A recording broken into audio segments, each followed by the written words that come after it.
What's up, beautiful people, and welcome back to my channel. If you're new here, my name is Crystal and this is Bond Book Reviews, and today we're going to be talking about romances that I think you should read this summer. Now obviously everyone is releasing all of these like autumn and thriller recommendations, but down here in Australia we're about to jump into summer, so I'm going to be giving you some summer romance recommendations just in case you happen to be on my side of the globe. I think I have about 18 books here for you that I'm going to be recommending. I wanted to do a solid 20, but I couldn't find 20 and I didn't want to just throw 2 extra on just in case. So the first one we have is Unhoneymooners by Christina Lauren. And these are obviously in no particular order. This is like a forced proximity, fake dating romance where we have Olive and her enemy is Ethan, and they end up on her sister's honeymoon, all expenses paid vacation, and they choose to try and avoid each other during the holiday, but then Olivia's new boss happens to be on the trip, and so they have to keep up the facade of the fact that they have just gotten married because it's a honeymoon and it was all expenses paid. So if they aren't actually on the honeymoon, they end up having to pay for the trip. And it just has like amazing banter, and it's probably my favorite Christina Lauren I've read so far. Number 2, we have Up on Horseshoe Hill by Penelope John Yu. This is an Australian author, and it is an outback romance that has a sparkle of like mystery through it as well. Our main character is a farm owner in this like rural community of Horseshoe Hill, and she doesn't want anyone's help. She just wants to kind of do it all herself. There is one guy in the story, his name is Finn, and she wants nothing to do with him. She does not want his help at all. But the more that they like get thrust together throughout the story from various different things happening, they realize that one kiss may change their lives forever. Number 3 is that is 2 fingers, Crystal. Number 3 is A Gift to Remember by Melissa Hill. This is the perfect book for any like book lover who believes in Prince Charming. So we have our main character. She works in a bookstore and she wants nothing more than to be like swept off her feet. When unfortunately this actually happens, she's biking to work one day and she literally runs into a guy and knocks him off his feet and puts him in hospital. He happens to have a dog with him at the time, so she takes the dog and it is her mission to return the dog, meets him in hospital where he's unconscious, and she then kind of spends the time by the man's side, creating the story of who he might be, building him up to be this like amazing, perfect man. But what happens when he wakes? Is he actually going to be Prince Charming? Next, we have an LGBTQ romance, which is As Far As You'll Take Me by Phil Stamper. This is a coming out male romance where our main character like leaves his world in America and travels to London so that he can like live truly out of the closet and explore his sexuality without his parents' disapproval. But not all seems perfect in his new life over there. So it's very much a YA contemporary story, but there's just a lot of really good messages in it that I enjoyed. Next, we have Our Souls at Night by Kent Haruf. When I say this book broke me, I am not kidding. It made me a blubbering mess. I have not cried this much since I watched The Notebook. This follows 2 elderly characters. They are both widows and they come together in the most unlikely friendship, and it's just worth a read. It's really, really short, and it has been made into a movie as well, which I can recommend. We have You Should See Me in a Crown by Leah Johnson. Actually, anything from Leah Johnson I would recommend. This follows our main character who is POC, and she's always thought that she is too black, too poor, and too awkward to like be popular in her small like rich town that she lives in. And she plans on leaving forever and attending university. She wants to play in a famous orchestra and become a doctor. However, her financial aid falls through, and the only way that she can get the scholarship to go to the university she needs to is to become prom queen.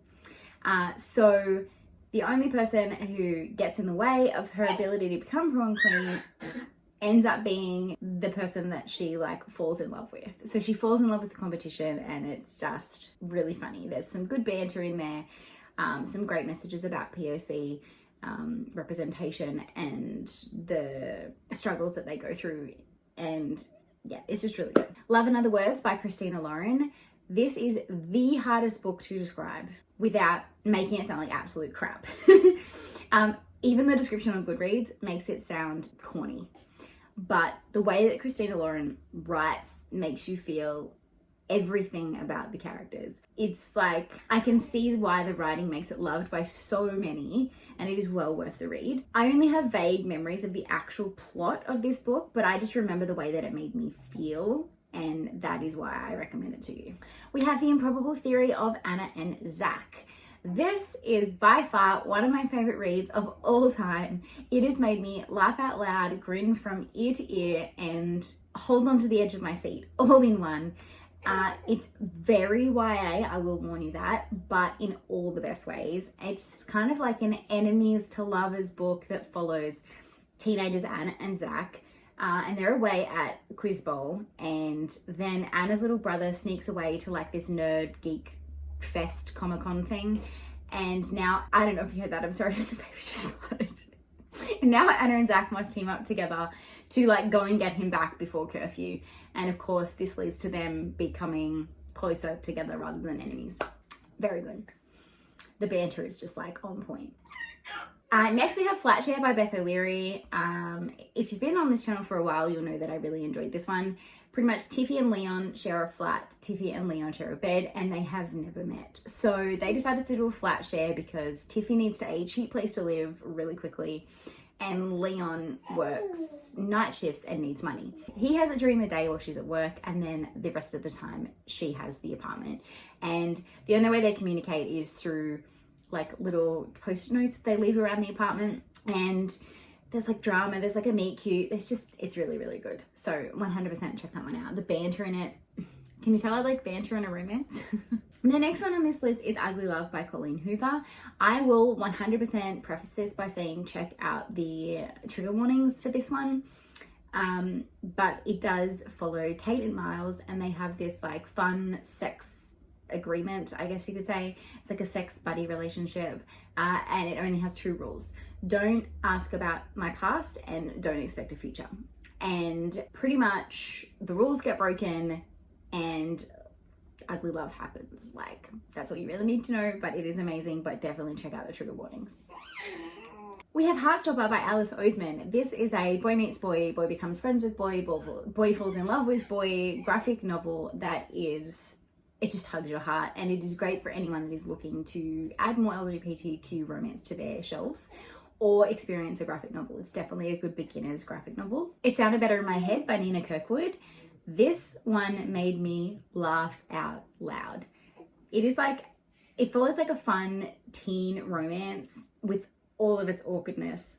I feel like it's almost like Dawson's Creek in a book. Like, obviously not as good, but like if you liked All the Boys I Loved Before and that kind of like awkwardness romance, then that's kind of what this is about. Next we have If This Gets Out by Sofia Gonzalez and Kale Dietrich. This starts off like any other contemporary romance with like one character pining after another. The main character is a gay character and he's pining over his straight band member. They're in a boy band, but sooner than later the book becomes like, it takes this like drastic turn, and there are so many important topics that are brought into it, and it is quite long, but it is 100% worth it. She wanted to be part of the show. So we have Ice Planet Barbarians by Ruby Dixon. I cannot say loud enough that this book is for those that are feeling adventurous. It is a monster romance with a fun like sci-fi twist. And it does get better and better as the series goes along. So bear that in mind. If you read the first one and you're not a fan, try reading another one in the series because it becomes a little bit more plot heavy. Like you still get all of the smut and stuff within it, but the actual like plot starts to be a little bit cooler, and the character matchups are much better through the rest of the series. But I definitely can recommend reading that one. We have Hate by Tate James. This is book 1 in the Madison Kate series, which is like the whole series is amazing. And all I can say about this book without giving too much away is that we have like a sassy main character who finds herself in a reverse harem, hate to love, forced proximity romance with 3 very sexy men. But there is this like underlying thriller like plot going on in the background as well, that leaves each book on like a massive cliffhanger and makes you just want to pick up the next one like straight away. We have Desperate Measures by Katie Roberts.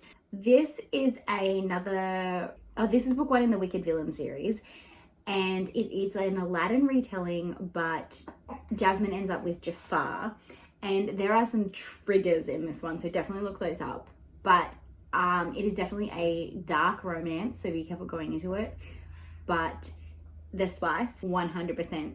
Katie Roberts can write spice really well. Now we have another rom-com, which is The Bromance Book Club by Lisa K. Adams. This had me in stitches. I was laughing so hard at this. So the men in this book are all suffering from marriage issues, and their solution is to get together and read romance books as a book club to get marriage advice from. And you can see how this may be funny. Yeah. But the characters are all individual, and like together they make this like amazing story, and each book in the series follows like a different character within the book club. My favorite was the first one, but the rest of the series is definitely worth a read. Next we have Anything But Fine by Tobias Madden. This is an Australian author. He is an LGBT owned voice author, and this follows Lucas, who's a gay ballet dancer, and he unfortunately has a career-ending injury, and so he has to go to OT to recover. And while there, he meets Jordan, which is the rowing star from the year above him, who just happens to be straight, and they create this like bond over their injuries, become really good friends, and they hope that maybe more of a friendship will occur, but things are a little bit harder than they expect. And the last one on this list is actually from a fellow bookstagrammer. She wrote this book, I want to say 2019, but I could be totally wrong. It's Crimson Hearts by Nicole Reeves, and she lost her daughter to a heart condition, and this story is her way of processing that grief. And it will tear your heart out on one page and make you laugh on the next. It is probably the closest I've been able to find to Colleen Hoover vibes in any other romance writer. She takes these, like, the way that she writes about grief in this story is just phenomenal. It is 100% worth a pickup. So there you have it. There's some romance recommendations for me. I know a lot of these are quite dark, but there are some rom-coms in there as well worth picking up. Hopefully get you through your summer, or you can watch this video later when you want some summer recs. If you've made it this far and you don't have anything to say, drop a dancing emoji down below for Anything But Fine. And until next time, guys, make sure you give this video a big thumbs up, subscribe if you haven't already to join the crazy fam, and until next time, have a great weekend and happy reading. Bye!